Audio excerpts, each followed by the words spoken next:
And they're focusing in on that July press conference because Donald Trump stood in front of reporters, and I was there for this. This was in Miami, and he said, "We have the soundbite." No, we have different sound of the President of the United States because he's talking live right now. So stay right there. Let's listen to the President. Weeks and people sort of forget, and then we go back on, and then we have another problem. We want to stop the problems from having. So as we continue to mourn the loss of so many precious young lives in Parkland, Florida, we're determined to turn our grief into action. I really believe that. I think that the people at this table want it. I mean, I see some folks that don't say nice things about me, and that's okay. Because if you turn that into this energy, I'll love you. I don't care. We're gonna be able to do it. Sadly, these horrible mass shootings are nothing new. I asked for just a list of, I mean, you look at Columbine, Colorado, Bill Clinton was president. Virginia Tech, George Bush. Fort Hood, Sandy Hook, San Bernardino, Pulse nightclub, and so many more. It's ridiculous. So today we're here in a bipartisan fashion to show leadership in an effort to end this senseless violence. It can be ended, and it will be ended. First, we must harden our schools against attack. These include allowing people with a certified training, very talented people, to carry firearms. And some people are going to disagree with that, and I understand that. I fully understand that.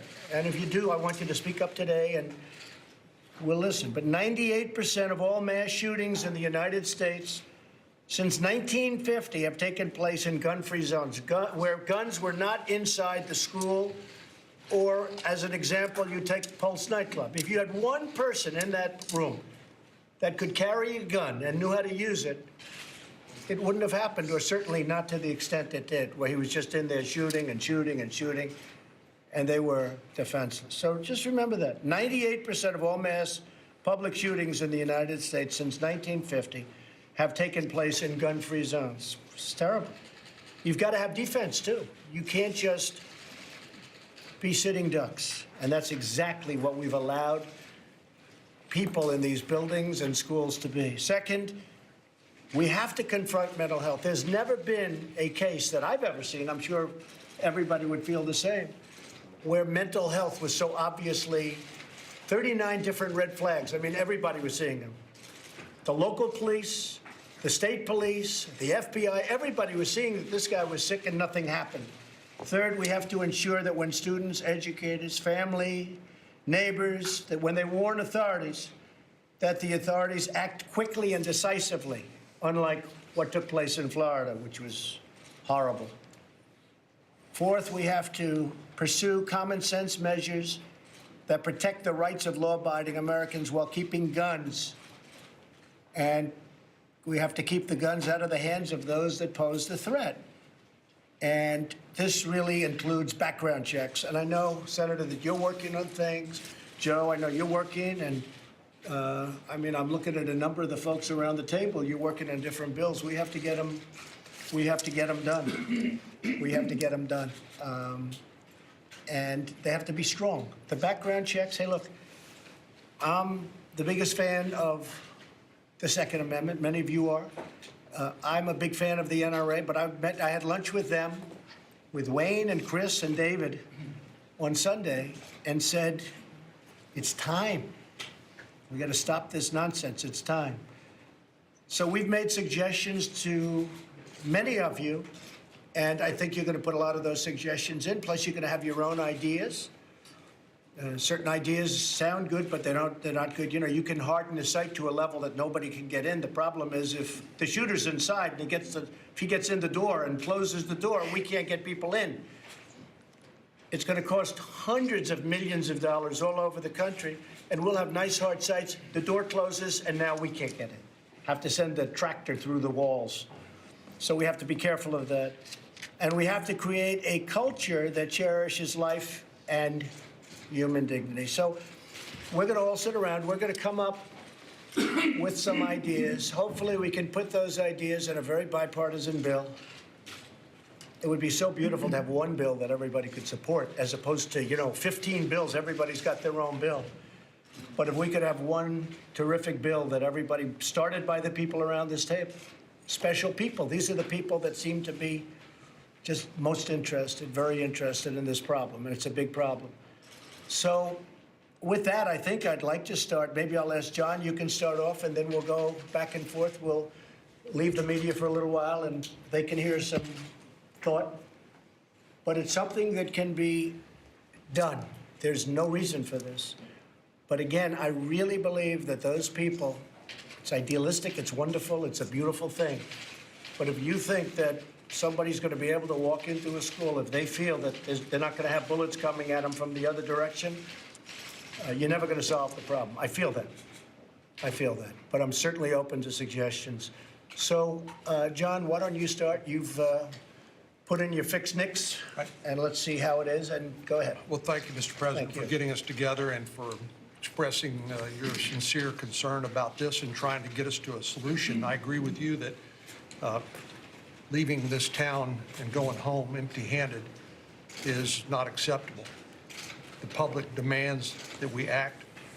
We know how hard it is to get people together on a bipartisan basis, but believe it or not, at least in one case, Senator Murphy and I, and we have 46 co-sponsors to the fixed NICS bill in the Senate. The House has passed its version of it, and I believe this is a good place for us to start. As you know, Sutherland Springs, we lost 26 people when a guy who, while in the Air Force, was a convicted felon. He was convicted of domestic violence, and he was less than honorably discharged from the military, none of which was uploaded into the background check system maintained by the FBI. And that's only as good as the data that's put into it. So Senator Murphy and I and 46 Senate colleagues on a bipartisan basis have what we think is a start. It's not the end-all, be-all. There's other things that people want to add to it. You've talked about the bump stock issue that Senator Feinstein, I know, cares passionately about. And I'm going to write that out, because we can do that with an executive order. I'm going to write the bump stock, essentially write it out. So you won't have to worry about bump stock. Shortly, that'll be gone. We can focus on other things. Frankly, I don't even know if it would be good in this bill. It's nicer to have a separate piece of paper where it's gone, and we'll have that done pretty quickly. They're working on it right now, the lawyers. Go ahead. But we need to get started on things that only we can do, which would be this background check system.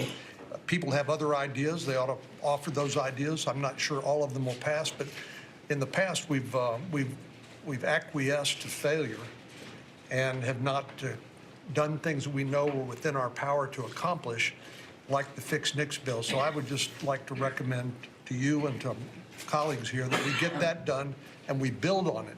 We don't stop there. We build on it, and because none of us want to look these families in the face in the wake of another mass shooting and say we failed to do everything within our power to stop it. And John, fixed NICS has some really good things in it, but it would be nice if we could add everything onto it. And maybe you change the title, all right? The U.S. background check bill or whatever. But your bill is really good and really important, having to do with a certain aspect. But maybe we could make it much more comprehensive and have one bill instead of 15 different bills that nobody knows what's happening. If we can get 60 votes for it, Mr. President, I think I'm all you can. for it. Honestly, I think, look, I really believe this is one of the things where you can actually get the 60 votes, and maybe easily. Diane, do you have something? Well, I do, Mr. President. You probably know this, but I became mayor of San Francisco as a product of assassination. I've been the victim of terrorist groups. The department gave me a weapon. They taught me how to shoot it, and we proceeded through the 1970s that way. What I've watched and seen is the development of weapons that I never thought would leave the battlefield, that are out on our streets. And the latest and newest, Mr. Chairman, is the AR-15. It's got a lot of assets to it, and it's misused. And it tears apart a human body with the velocity. And I've watched the school shootings in particular, which you pointed out. And I thought Sandy Hook, and I'm delighted that Senator Murphy is here today. we thought Sandy Hook would be the end, and he and I introduced another assault weapons bill after the first one.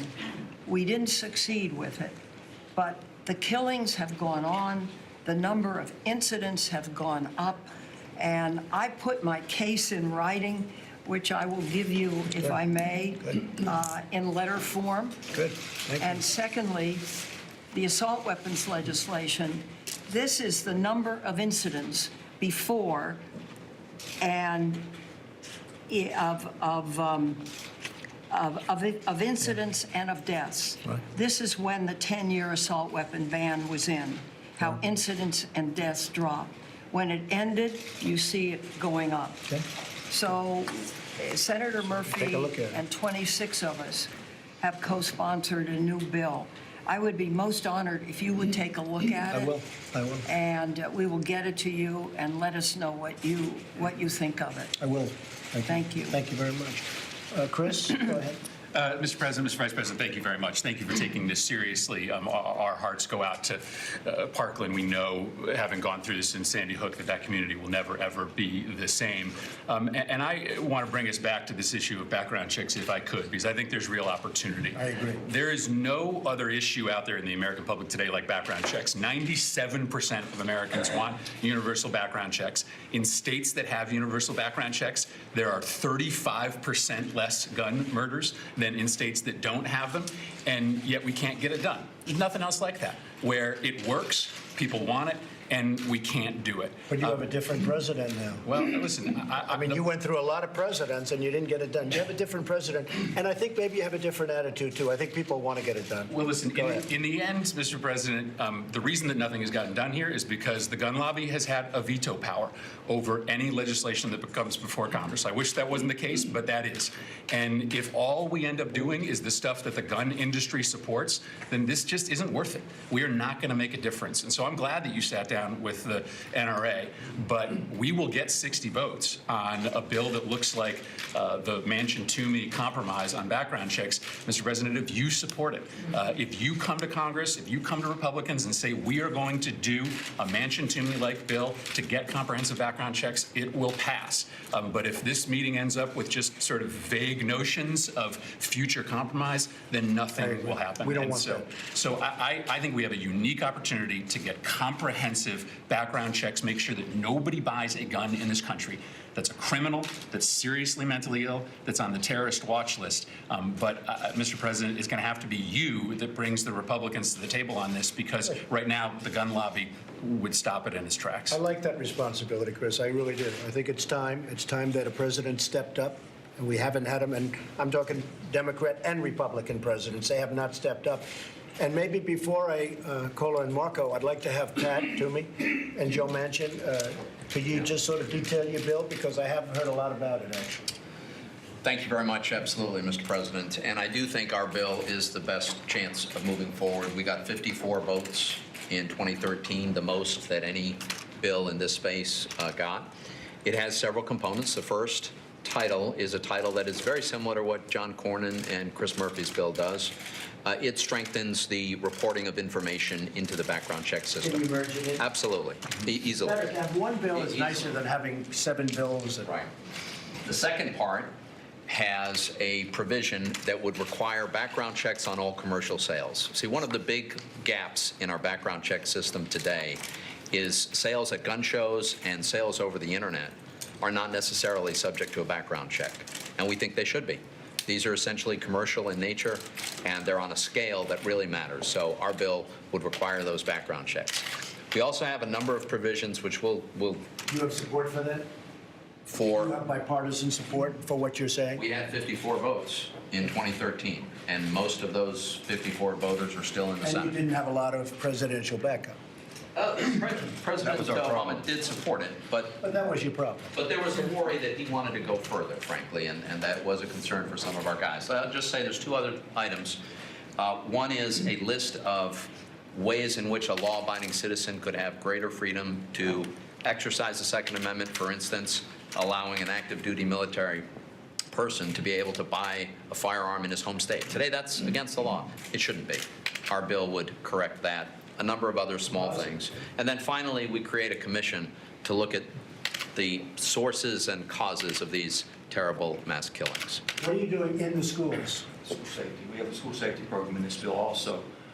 When I was governor, we fixed a lot of schools. We remodeled a lot of schools and built a lot of schools. Not one architect ever told me, said, Governor Manchin, you've got to make sure you have the first floor windows all bulletproof. We never knew that. No one ever came to me with that concern. And that's how the way Sandy Hook, Shelley's way in. So we made sure that we addressed all that. Mr. President, the difference is this. There's not a person in West Virginia that believes that you're not going to defend their Second Amendment rights. Not a person. With you taking a lead on something like this, it gives them the comfort that something reasonable, and this bill's been vetted for over 5 years, and over 70–80% even of gun owners say, we like your bill, Pat and Joe, we're just afraid that President Obama would take it further and take more rights away. That's what I was running into in West Or Virginia. use that as an excuse not to sign it? Well, this comes Because he down- was not proactive in getting a bill signed, in all fairness. Joe. Well, and in all fairness, this is a bill that basically, with your support, it would pass. It would pass. And we think it basically takes commercial sales. Any commercial And trans... maybe to that bill, if we use that as a base, you could add some of the things that are going to be said in the room, or you may not want to, but there are going to be things that are going to be said today that I think will be, you know, in addition to yours, Jim, which you can add almost everything because you know what that involves. I think it would be a very positive thing in terms of background checks. If I could just say this, Mr. Go ahead. President. On this piece of legislation here, without background checks on commercial transactions, so if a person basically, when the terrorists basically say, hey, go down to the local gun show and get whatever you want, because you can be in a gun show, 2/3 of the gun show can have licensed dealers, federal licensed dealers that have to have background checks if you buy it from them. Go to the next table over, there was not one. That's a loophole. Interstate and intrastate. If you're selling outside the state on the internet, you have to have a background check. If it's sold in-state, one part of New York versus the other, it doesn't have to. This closes all those loopholes. This is a piece of We have legislation. to do something about the mentally ill not being able to buy a gun. I mean, they have so many checks and balances that you could be mentally ill and it takes you 6 months before you can prohibit it.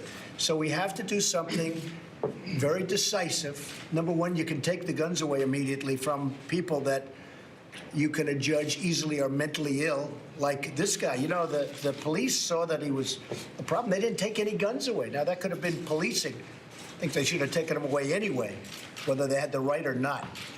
But I'll tell you this, you have to have very strong provisions for the mentally ill. Now, a lot of people are saying, oh, I shouldn't be saying that. I'll tell you what, I don't want mentally ill people to be having guns. Marco? Mr. President, thanks for bringing us here, because I think we all agree. We all know what the issues are that are fought over on this issue, but I think what everyone agrees on is we never want to see this happen again, anywhere in America. And you mentioned something about the shooting that I think is critical.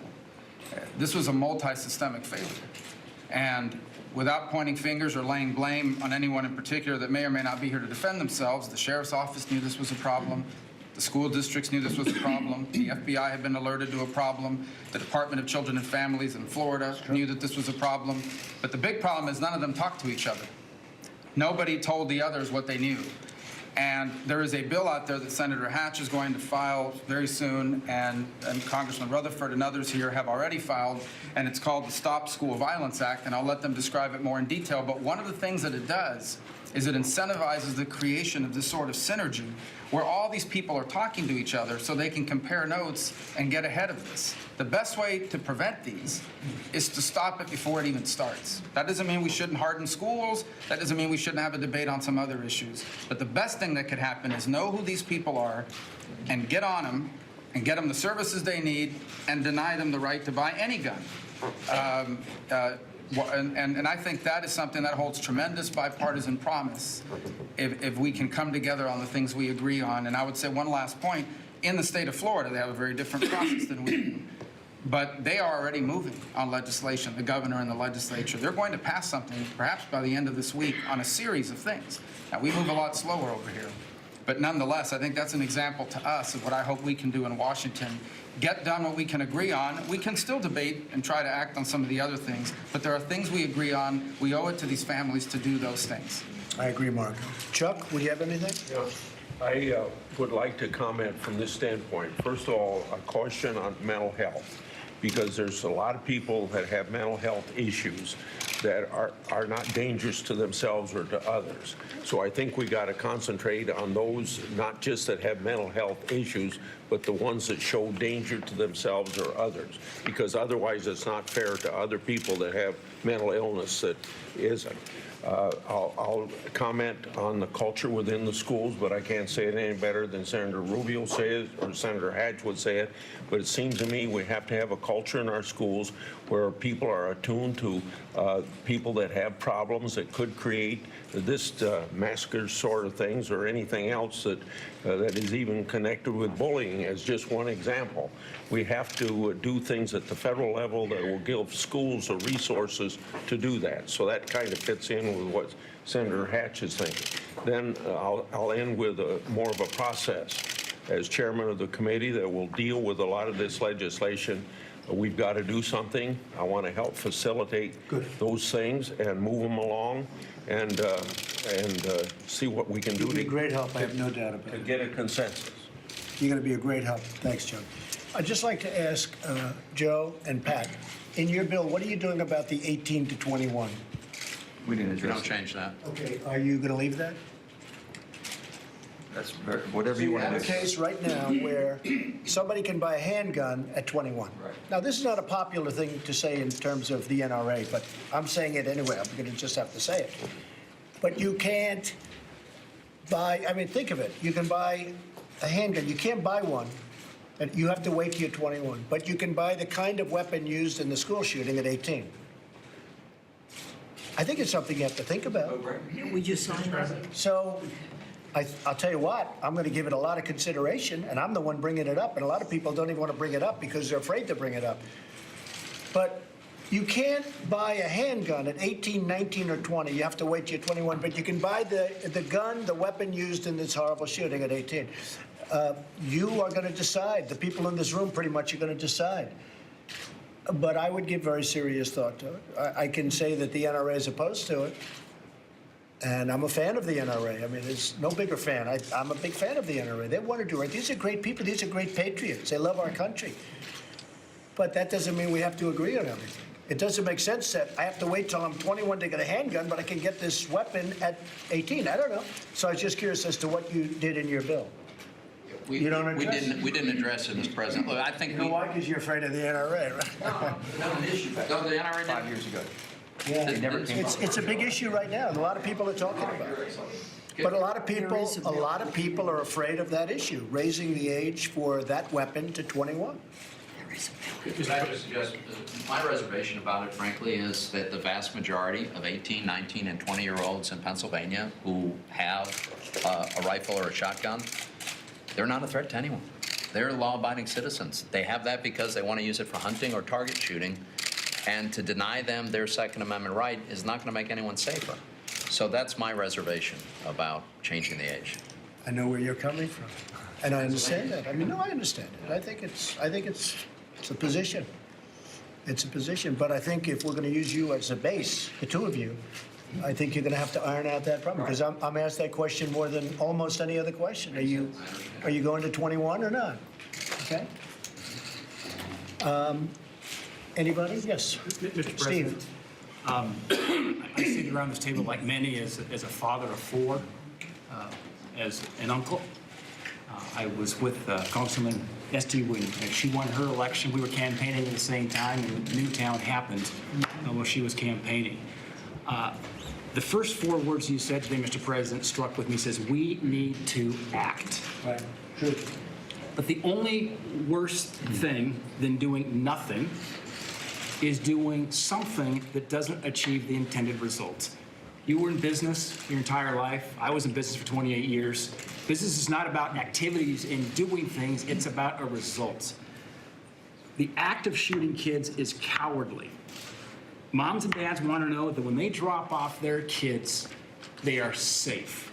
This morning I came in early. I bypassed the gym, gave me an excuse perhaps to bypass the gym and go in and spend some time thinking when nobody else is in the office at 7 a.m. And I just put together a sheet of the 14 mass killings, and Congress defined mass killings following the Newtown incident. That means if there are 3 or more people lost their lives, and it's considered a mass killing. Since Columbine, we've had 14 of these in our country.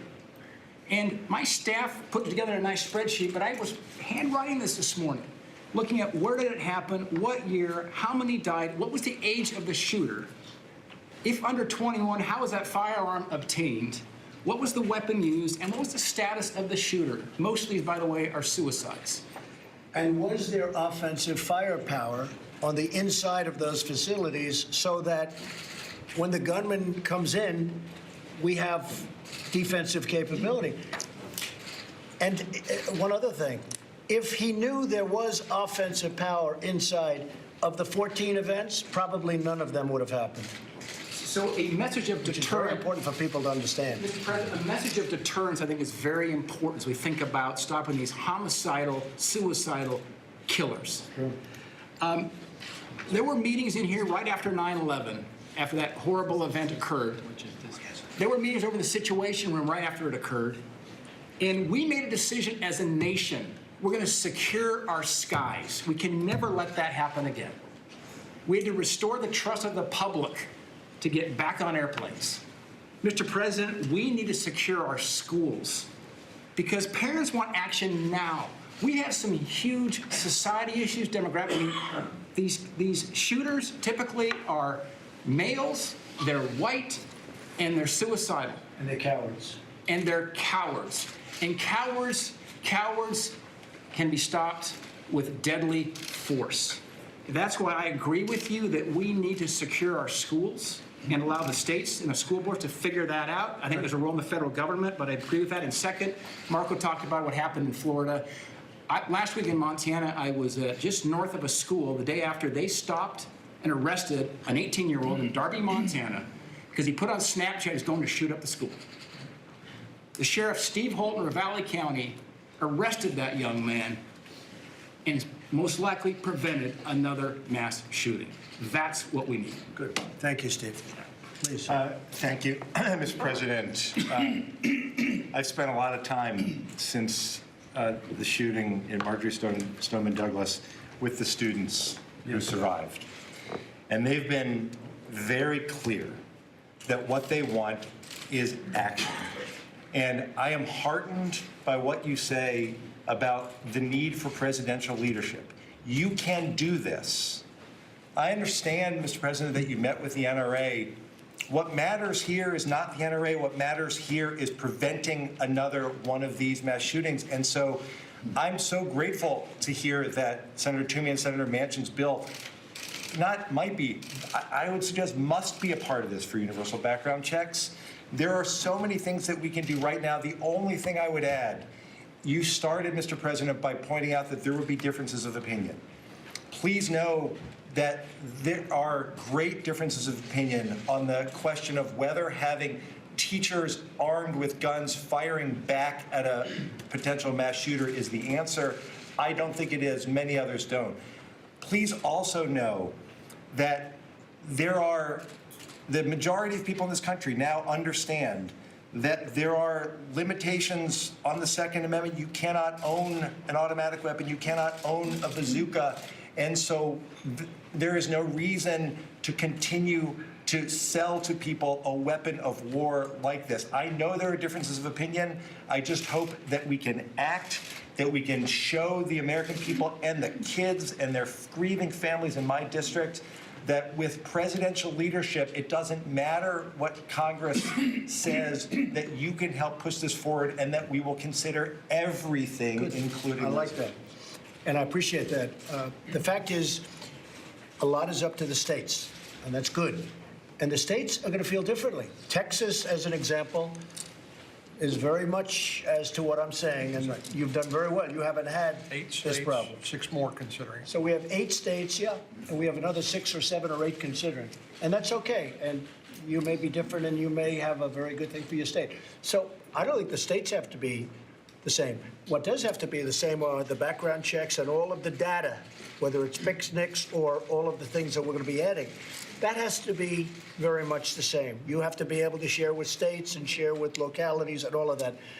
But I agree with you. I do think this. I think that some states are different. Some states are going to do what Texas does, and some states don't want that program. I think it's a good program, but some states don't want that program. The reason I like it is that I really believe it's going to prevent it from ever happening, because they are cowards, and they're not going in when they know they're going to come out dead. They're not going into a school when they know they're going to come out dead. When you look at this guy in Florida, he walked out with everybody like it was a fire drill. He walked out and he got away. And a policeman did a fantastic job 2 towns away. That policeman wasn't given much credit, but he found him. He saw him, and he looked like the description, and he got him. That was a great job. So we have to give them some credit, because this was not the finest day. This man, and probably 2 or 3 others, Marco, were not exactly very good. They didn't do their job very well.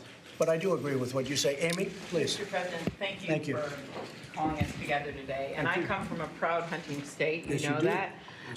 So I have that hat, but then I also have law enforcement. I was a prosecutor for 8 years, and I got involved in this issue from police coming to me.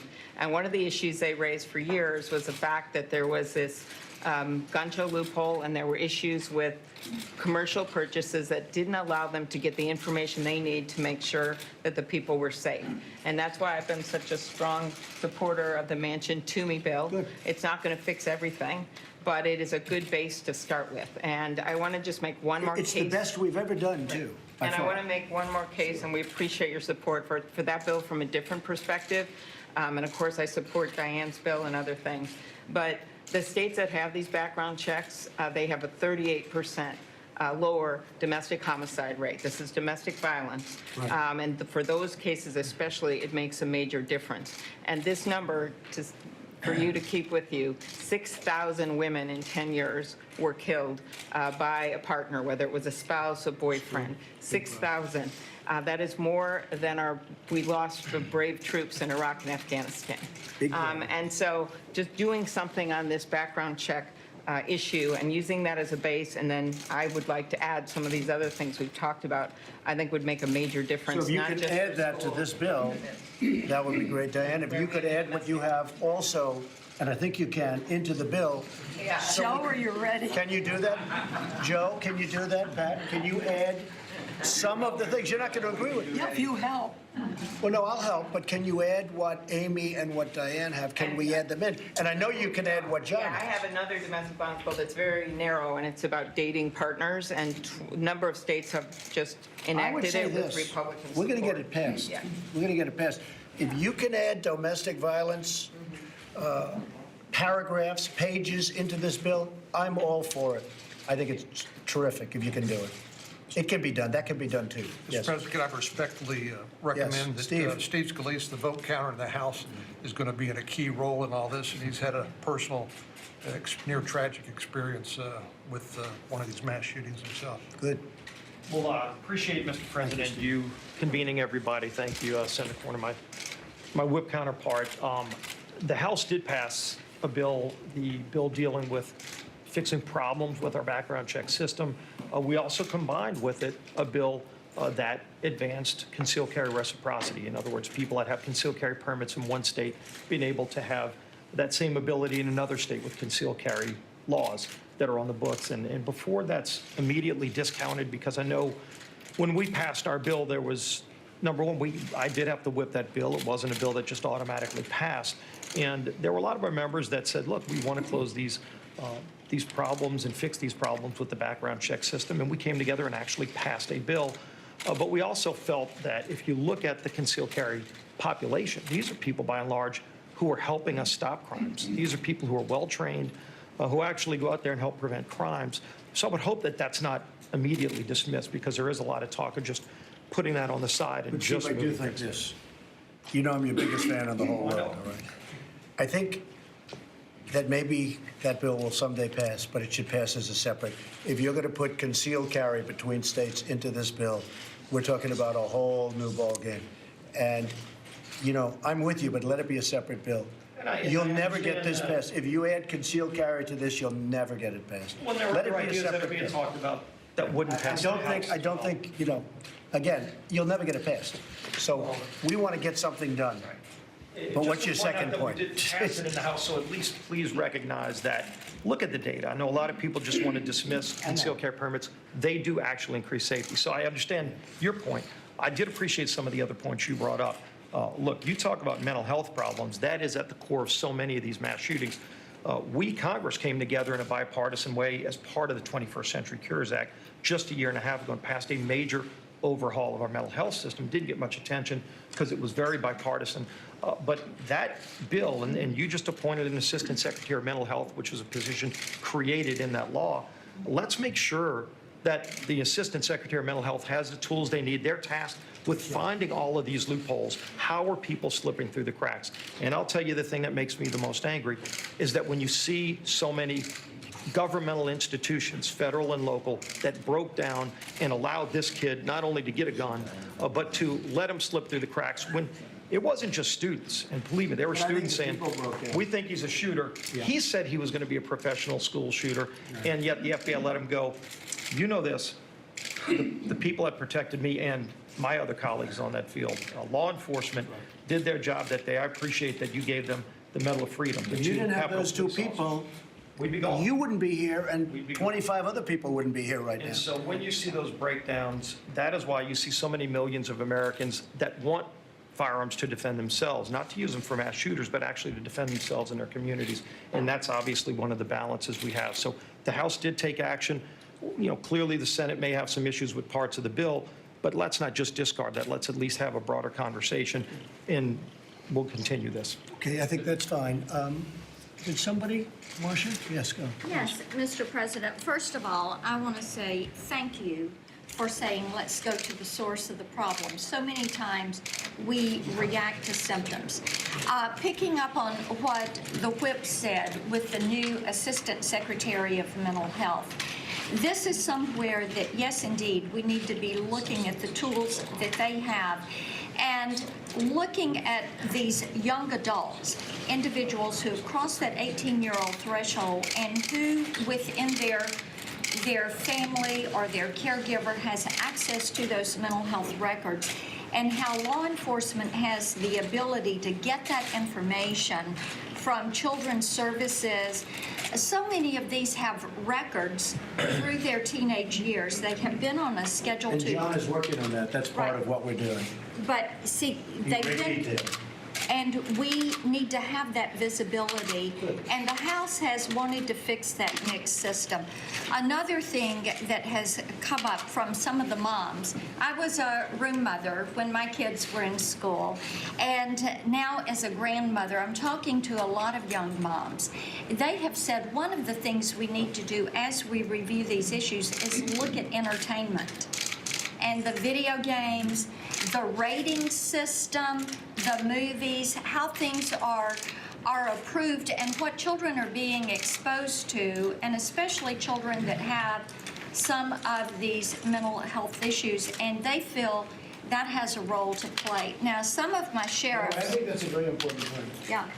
The video games, the movies, the internet stuff is so violent. It's so incredible. I see it. I get to see things that you'd be amazed at. I have a very young son who I look at some of the things he's watching and I say, how is that possible? And this is what kids are watching. And I think you maybe have to take a look at it. You know, you rate movies for different things. Maybe you have to also rate them for terror, for what they're doing and what they're all about. It's hard to believe that, at least for a percentage, and maybe it's a small percentage of children, this doesn't have a negative impact on their thought process. But these things are really violent. Please. Some of the young moms have mentioned this, that they're very concerned about that exposure and children being desensitized to violence. So they would like that. One of my sheriffs, Sheriff Eddie Ferris, had a great idea. He's in Putnam County, Tennessee. And he said, as we talk about hardening the schools, you know, we have Read to Me programs in schools. How about Protect Me programs that some of our FOP retirees would take the lead on and go in and, as a volunteer, help to protect those while we work through this issue of how your local, state, and federal agencies are going to work together and find solutions for this. So those are things that my constituents are saying and would like to have raised, and they want solutions to them, and I appreciate the leadership. Thank you very much. I appreciate it. Thank you. Mr. President, you're absolutely right. You can lead on this in a way that nobody else can, because for all of those Americans out there that the Second Amendment is so critically important to them, they believe you, that you're not going to go into their home and take their firearms. So you have a credibility that nobody else can bring to this. That's why you can lead. Maybe you've heard my call. You act when you see an opportunity to save life. We're all, I mean, yeah, I'm going to lead, but we're all going to lead. We're going to get this done in a bipartisan manner. I'm not even worried about 60 votes. I really believe that 60 votes, 60% meaning, should be so easy. It should be 100%. Chris, did you have something? No. I think you underestimate the power of the gun lobby. So. No, I'll tell you what. The reason I had lunch with the NRA on Sunday, I called them. I said, you got to come over. I said, fellas, we got to do something. And they do have great power. I agree with that. They have great power over you people. They have less power over me. I don't need it. What do I need? But I tell you, they are well-meaning. And I said to them very nice, I said, fellas, we got to do something. We can't keep restricting, and we have to do what's right. When it comes to mental health and other issues, I said, we have to do what's right. And I'm telling you, I think they're there. I think they're there. Some of you people are petrified of the NRA. You can't be petrified. They want to do what's right, and they're going to do what's right. I really believe that. I think it was a very good lunch. Yes, sir. I want to give you the perspective from 41 years of law enforcement, 12 as a sheriff, riding the streets of Jacksonville, Florida. I can tell you one of the things that I learned during that 41 years, and a lot in this room can tell you as well, is security is always a multi-layered approach. So as we talk about the background checks, who can buy a gun, who cannot, all of those things are important. And all of those are parts of the security that we can create for our country. But know this, and you said it, all of that can break down and someone go into a gun-free zone and just kill it will. Defenseless people. They're defenseless. So number one for security from a law enforcement perspective is you have to have, the only thing, and it sounds cliche, but it's cliche because it's true. The only thing that stops a bad guy with a gun is a good guy with a gun. And so you have to have those officers or some armed security at our schools. Now, the issue is, and we talk about, those are areas where there are no guns. The reason I carry a concealed firearm everywhere I go is because I don't know where those gun-free zones are. That I may be walking through at the mall or at the donut shop or wherever I might be. So that's why I carry concealed, so that I can protect myself, I can protect my family who might be with me, and I can protect all of those around me who choose not to carry a firearm. But you're not allowed concealed in a gun-free zone. No, well. So what do you do? You can't carry in those areas, and so you're the only safe. I mean, I'm at will like everybody else. Yeah. No, it's tough. So that's why They are the most dangerous places, gun-free zones. It's true. And that's why we need to look at, I think, going back to the concealed carry issue of national reciprocity. I just don't think you're going to get it approved, though, Judge. You're not going to get concealed carry approved. Amy and Diane and a lot of other people, people may consider, they're never going to consider it, but people may consider it, but they're not going to consider it in this bill. All it's going to mean, if you add... We don't want to do away with gun-free zones. As far as I'm concerned, I would, and I would do it with the military. In fact, I'm looking to get rid of gun-free zones in the military. We have military bases with gun-free zones, and we had 5 incredible soldiers, 3 of whom were championship shooters, that were nowhere near their gun, and this whack job walked in and killed all of them. And they were defenseless, and if they had their guns, he would have been gone in a second. And every time I walk into someplace carrying concealed, I end a gun-free zone, whether it's a restaurant, whether it's you know, a I want grocery to get rid of them store. on military whatever it might basis be. to start, because you know what's happened there. So- All right.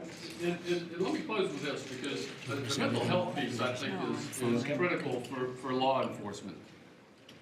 We actually take folks who are a danger to themselves or others, we Baker Act them in Florida, it's called the Baker Act, it's a crisis stabilization process. They're there for 3 days, 72 hours, they get stabilized, they get out, we have to give them their guns back. I tried not to do that one time and actually got sued and lost the case. Had to give the guns back and we got fined. So the state of Florida has this bill that was mentioned earlier that the Senate just passed. It has these risk protection orders built into them. And there's some states that already have that, I believe. And I think those are going to be critical for law enforcement to help take the guns out of the hands of Risk these protection. individuals who we know should not be carrying. And then we need to make sure that those individuals get placed into the national background check system. And Mr. President, the Vice President state of Indiana has done a good job. Yes, go ahead, Mike. Well, in the category, you've spoken about it, Mr. President, gun violence restraining orders, they're called. California actually has a version of this. And I think in your meeting with governors earlier this week, individually and as a group, we spoke about states taking steps. But the focus is to literally give families and give local law enforcement additional tools if an individual is reported to be a potential danger to themselves or others. Allow due process so that no one's rights are trampled, but the ability to go to court, obtain an order, and then collect not only the firearms, but any weapons in the possession Or, of that Mike, individual. take the firearms first and then go to court, because that's another system. Because a lot of times, by the time you go to court, it takes so long to go to court to get the due process procedures. I like taking the guns early, like in this crazy man's case that just took place in Florida. He had a lot of firearms. They saw everything. To go to court would have taken a long time. So you could do exactly what you're saying, but take the guns first, go through due process second. We think about the tragedy in Sandy Hook and That's right. Adam Lanza's mother, who spoke to law enforcement, spoke to local officials. She was concerned over and over again. I know our colleague from Connecticut lived this and saw it, but to literally give families and tools, law enforcement, as my state has done, as other states have done, to be able to take action to remove those weapons for either a set period of time or longer to make sure that person can't be a threat. I like that. Marco? And just to add, obviously, that's a state law provision, and I know there's some people working on what we can do at the federal level to incentivize states to do this, but states are allowed to do it right now, and hopefully Florida will do that here shortly. And it brings home this point. I think the Vice President alluded to it, and Congressman Rutherford just touched on it as well. There are people here that tried to do something. They called. They called the FBI. They called the sheriff's office.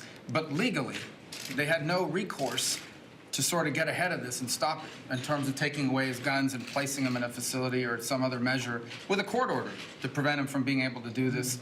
And even if law enforcement had gone to see him, they would have been limited ultimately in their options as well. So this is an idea states can do, and I think there may be something we can do to incentivize it. I know we've been talking to your office and Senator Blumenthal and others, but ultimately states can do that now, the way multiple states have already done, and hopefully Florida will do. Mr. President, in the 21st Century Cures Bill, Senator Murphy and I worked on, part of it involved the Mental Health and Safe Communities Act.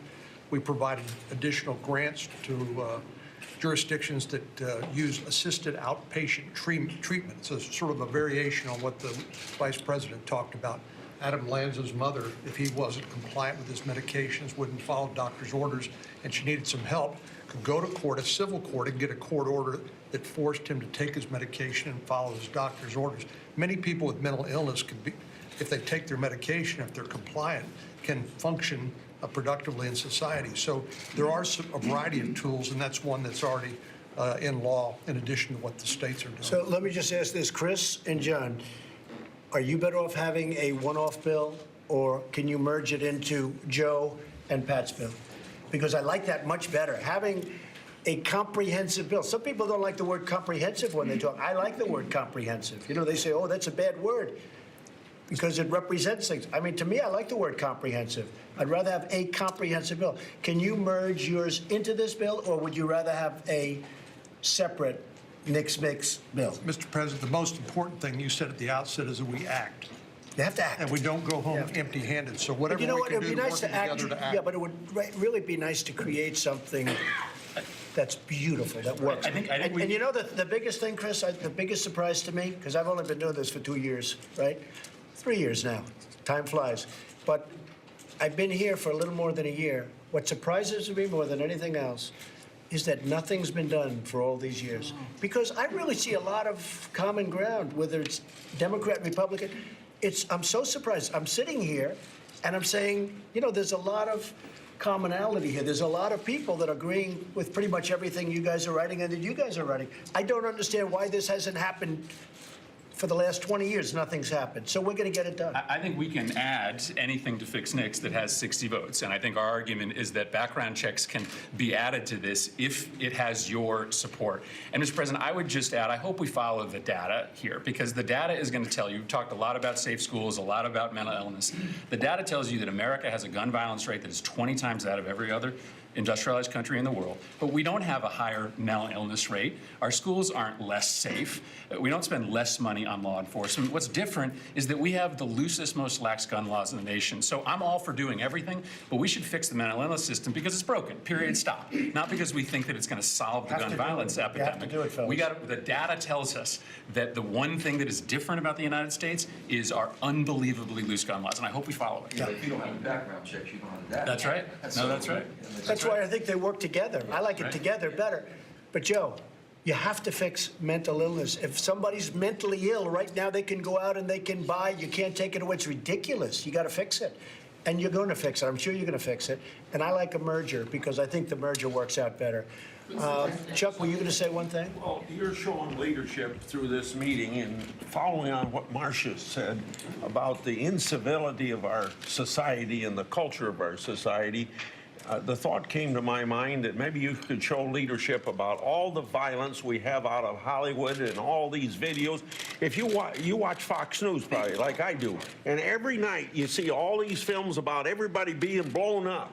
Well, just think of the impact that makes on young people, and get them in here and preach to them like you're preaching to us. Yeah, but actually Fox News does a very good job relatively. But you're right. It's You're just right. one channel. It's very violent. But the movies are violent and the videos are violent beyond anything anybody's ever seen before. So You had governors telling you this week the same thing, that the culture of our society's got to change if you're going to stop this. I agree with that. I agree. Elizabeth? Thank you very much, Mr. President, Mr. Vice President. I've been wearing a bracelet like this for more than 5 years. I was with Steve. We were elected at the same time, and I was sitting with new member training when I got calls and texts about a school shooting of what turned out to be 20 6- and 7-year-olds and 6 educators in Newtown. So I haven't had a day I don't think about that Chris and I don't think about it. That's been our nightmare for the people we represent. It's now Ted's nightmare, and it's now your nightmare. So why didn't they do something about it when that happened? When you look at Columbine, you look at so many of these horrible events. Why didn't they do something about it? Why didn't this group of people plus others, and some have gone and some are going to be here? Well, I think people tried, but I think your point is this. We're at a tipping point. We're at a tipping point, and why we are, I don't know, but I think it's the students. You know why we are? I think it's the students. Elizabeth, you know why we are? Because a week will go by, another week, another week, another week, and all of a sudden, people are going to be onto other things. We can't let that happen. We have the power to change that. But that's that's what's happened. So I think there are 2 things that we can do right now. I think, the Mansion to Me, which has a companion in the House, that's King Thompson, has 200 bipartisan co-sponsors, 200. You only need 218 to pass. That is ready to go. I think Congress is going to be fine. I really do. If we can come up with something that's very strong, very heavy with mental illness, very heavy in every... The background checks are so important. People are afraid to do background checks because you're afraid of somebody. And you know what? You're going to be more popular if you do. If you have a strong, good, I don't care who's endorsing you or not endorsing, you're going to be more popular if that's what you're into. I'm not into popularity. I'm into getting something done that's good. I don't want to just get it done. We got to get something good that's done. Let's do it properly. Yes, John, real fast. Mr. President, let me talk about how to get guns, keep guns out of the hands of good folk, or bad folks. One of the issues is the gun show loophole that everyone talks about, but it's also guns that are stolen out of cars that good gun owners are not storing properly. Stolen guns kill more people than guns that are bought legally. One way to prevent that is through a background check at the point of sale of every gun. FFL dealers, they do it, but I can buy a gun off the street from an individual that I've never met before, and nobody does a background check. Here's what you do. You require a purchaser's permit at the point of sale of every gun in this country. At the point of sale, you have to have a buyer's permit. And the way you get your buyer's permit is, if I want to buy a gun from Senator Rubio, I go to an FFL dealer, I have my background check run, I get my buyer's permit, I take it to him, and he sells me his gun after I show him my permit. The NRA would love Now that. listen, if I don't have my permit, it's against the law for him to sell it to me, and it's against the law for me to buy it. Now, everybody's thinking, well, heck, nobody's going to do that, and who's going to know? Then what happens is law enforcement has the opportunity to go into the streets and buy and sell guns from people who are in there buying and selling guns right now, and we can actually make arrests and get those guys off the street who are selling guns illegally. Well, they're not illegal sales, but they're selling them to the guys that probably are illegal John, if the they have problem background. is you have a real black market. They don't worry about anything. They don't worry about That's right. anything that you're saying. That's right, but that's They sell why a gun, and the buyer doesn't care, and the seller, and that's one of the problems we all are going to have. And you have that problem with drugs. But then law You make the drugs illegal, and they come, well, I mean, you've never had a problem like this. We're fighting it hard, but you've never had a problem like this. So you have the same problem with guns. You have a lot of great people go out and register, do all sorts of things, but you have a black market where they don't even think about registering, or they're not going to be looking at Joe and Pat's bill. They couldn't care less about it. And we have to be very strong on that. I think you can have provisions on that, too. Big penalties, strong penalties. John, you got to finish up. Well, I was just going to say, the purchaser's permit allows law enforcement to then go into that black market and buy and sell guns and make arrests of the folks who are in there doing it illegally. We've got to be very tough on the black market. Exactly. Hi, Mr. President. Yes, thank you. I represent a district in Central Florida, and we were deeply affected by Pulse. And I think in the aftermath of these types of tragedies, the American people really want to see us, their elected leaders, working together to do something. And so I'm heartened. Hard to believe this didn't happen after Pulse. I mean, how bad was Pulse and nothing happened? Well, so thank you for bringing us all together. I've heard a number of ideas, and I wanted to present one that I hadn't heard yet. I have a bipartisan bill to remove the so-called Dickey Amendment, which has prevented, over the last couple of decades, the CDC and other federal agencies from researching gun violence. And I think that your Secretary of HHS has said he thinks we should be able to research gun violence. It's a key piece. Having facts and scientific data is a key piece in helping us address this national public health issue. And so I would hope that we as lawmakers can have opinions about policies, but we should all have good sets of facts. And it's an easy fix. We just have to strike one sentence in the existing law to enable us to conduct the research that's much needed. Thank you very much. Maybe we'll sum up pretty quickly. Do you want to go really quickly? I do. Only because Congresswoman Esty brought this up. This is a bracelet that Marjorie Stoneman Douglas has been selling back home. I want to give it to you, and because I want this to be the last one of these that we ever have to have. Good. And if we can do universal background checks and ban bump stocks and increase the age to 21 and get rid of the Dickey Amendment and do it now and show the American people and my constituents, the people in Parkland, the grieving families and the students that we're actually ready to act, they'll feel better. And you can get this done, Mr. President. I want to give that to you. Thank you very much. Thanks. Thank you. So if I could just sum up, Chris and John, Pat, Joe, maybe you could all get together. You'll start it from that standpoint. Other people, Diane, you have some very good ideas. We all have, I think everybody, Marco, I know you have a lot. Fellas, if you could all get together, if we could put in one great piece of legislation, Chuck, I think that you're going to have an amazing result in the vote. The votes are hard to get in Congress. That's what's been happening. You're going to have an amazing result. People are going to be shocked to see the number. It's not going to be 60. It's going to be way above 60. And it may be a number that nobody would even believe. People want to see something happen. But they want to see something good happen, too, not just another piece of, I mean, you didn't pass anything, let alone some good stuff. We want to pass something great. And to me, something great has to be where you stop it from happening. And I think there's only one way. But again, if you feel not to have that, you understand. I want a counter. I want a very strong counterpunch. Because if you have a strong counterpunch, they're not going in, and you're not going to have this problem anymore. Remember the 98% figure. 98% of these attacks, gun-free zones. No backlash. No death to them. Death to everybody else. But if you four could get together and do something and maybe set the foundation, add to the foundation where some of the great things said, we would have, we're going to have a bill. Steve, it's very hard to add the one thing that you want. I mean, I will tell you, I'm a fan. Let's consider it for a separate bill. We'll consider it for a separate bill. But again, we also want things that can be approved. You have to look at the age of 21 for certain types of weapons. I mean, some people aren't going to like that, but you're going to have to look at that very seriously. And I think we're going to have a vote. I think it's going to be a very successful vote, and I will sign it. And I will call whoever you want me to if I like what you're doing, and I think I like what you're doing already. But you can add to it. But you have to be very, very powerful on background checks. Don't be shy. Very strong on mentally ill. You have to be very, very strong on that.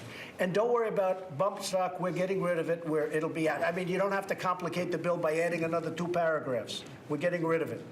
I'll do that myself because I'm able to. Fortunately, we're able to do that without going through Congress. So if the 4 of you could work together and come up with some beautiful foundation, add and subtract to it, put it for a vote, let's get it done. That's what we have to do. Mr. President, what do we do about weapons of war easily accessible on our streets? What you're going to have to do is discuss it with everybody and any solution. No, it's a very complex solution. You do. You have weapons on the street. That's what we're talking about with black market. These are black market weapons. And, you know, the problem, Diane, is that these aren't where you walk into a store and buy. These are where somebody hands you a gun and you hand them Oh, no, some you money. go into a store and you can buy an AR-15. You can. You can buy a Tech-9. I mean, you can buy all these weapons. Well, this is what you're going to have to discuss, many Joe. bullets. Yeah, Joe and Pat, you're going to have to discuss that. You'll sit down with Diane and everybody else, and you'll come up with something. And I think I really believe it has to be very strong. I'd rather have you come down on the strong side instead of the weak side. The weak side would be much easier. I'd rather have you come up with a strong, strong bill and really strong on background checks. With that, we'll end it, but I just want to thank everybody. I really believe we're on the road to something terrific. Thank you all very much. Thank you. Thank you very much. Mr. President, could you see yourself supporting an assault weapons ban? Thank you very much. Do you still have That was Donald confidence Trump in doing Attorney some more General? listening on guns. The most powerful moment eyewitness came from Ted Deutsch, who handed the president a bracelet from Marjorie Stoneman Douglas, asked him to make this the last time we have this conversation. Donald Trump responded, "Talk amongst yourself and be strong." We are back with breaking news. The New York Times' Maggie Haberman reporting that Hope Hicks, White House Communications Director, is resigning today. I'll read you from Maggie's piece. Hope Hicks, the White House Communications Director and one of President Trump's longest-serving advisors, said Wednesday that she was resigning. Hicks, 29, a former model who joined Trump's 2016 presidential campaign without any experience in politics, became known as one of the few aides who understood his personality and style. Maggie goes on to report that she's been considering leaving, but her resignation does come one day after she testified for 8 hours before the House Intel Committee, telling the panel that in her job she had occasionally been required to tell white lies, but that she had never lied about anything connected to the investigation into Russia's interference in the 2016 election.